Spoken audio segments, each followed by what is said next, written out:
Of medical supplies and life-saving treatment in Gaza have increased the country's dependency on foreign healthcare facilities.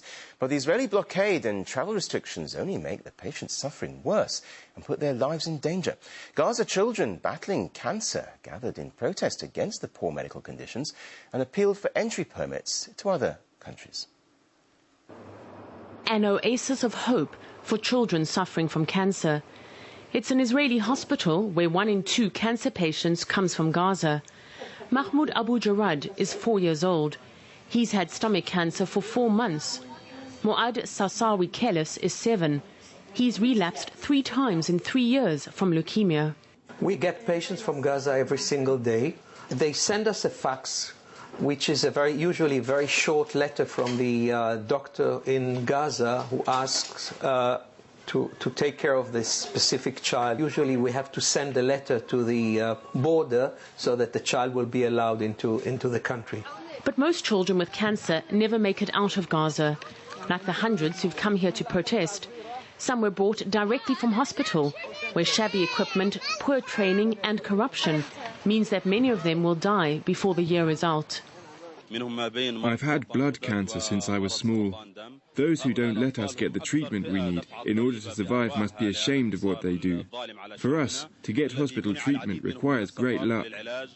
In Gaza's largest hospital, chemotherapy is not available. The only real shot at survival for most cancer patients here is leaving Gaza for treatment abroad. But it can take weeks for Palestinian bureaucrats to organize referrals and for Israel to approve entry.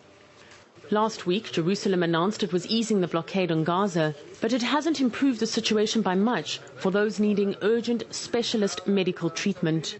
Any day now, a flotilla is set to sail from Lebanon via Cyprus to Gaza. According to organizers, on board will be only women with medicine for cancer children. This, they say, is their weapon against Israeli soldiers. But the blockade is not the only thing to blame.